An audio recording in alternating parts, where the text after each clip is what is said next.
Hello, this is Itsu. Okay, playing around with this phased lock loop system from Ruslan. I followed this diagram as much as possible. Charlie 5 is 320 picofarad. I have 220 picofarad and 100 picofarad parallel, so 320 picofarad. Another modification, Charlie 2 is not 15 but also not 16 but 6 nanofarad. Otherwise the frequency came out low. I do not have the MOSFET driver installed, so we stop here at the also I have not installed the FET. We have the MOSFET driver here, the inverted MOSFET driver, and we can measure the output signal, not connected to anything.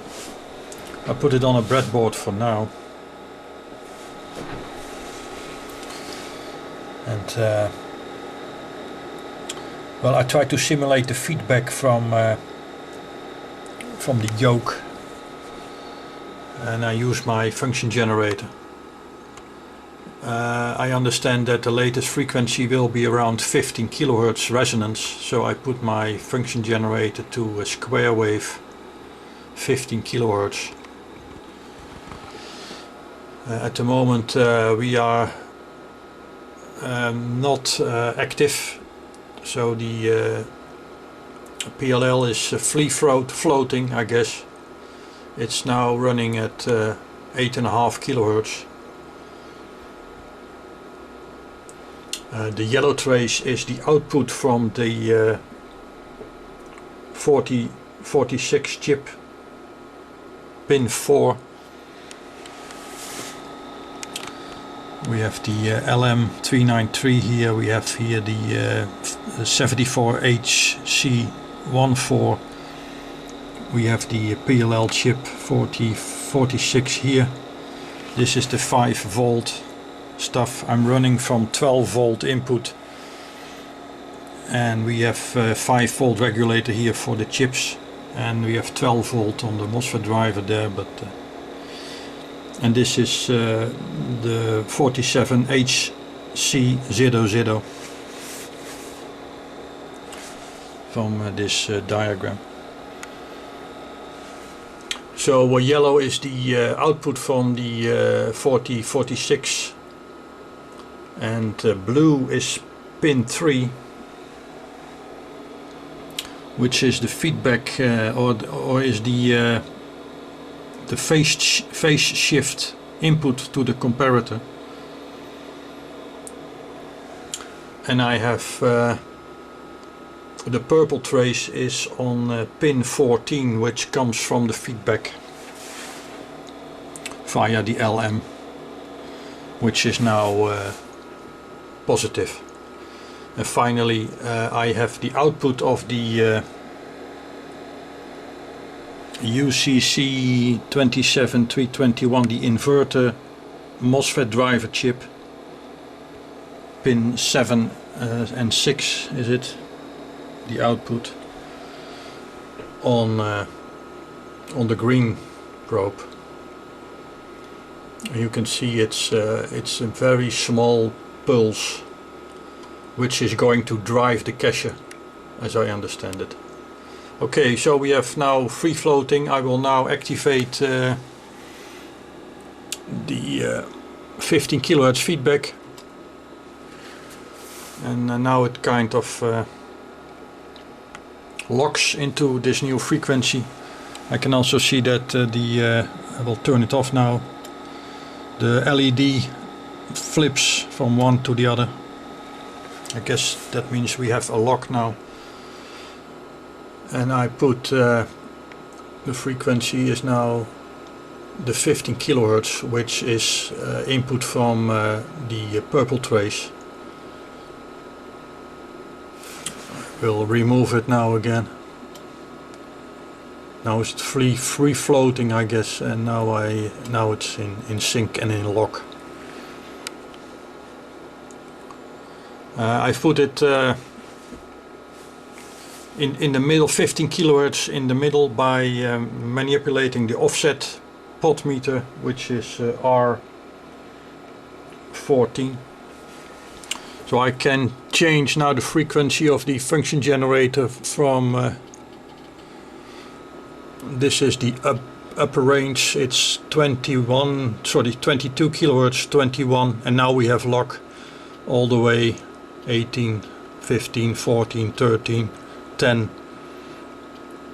9, and after 8 it loses the lock again. So the 15 kilohertz is in the middle of this range, like now. The shift, sorry, the pot meter for the shift, the delay with the 33 picofarad, you can manipulate like Lost Bro said. Let me try to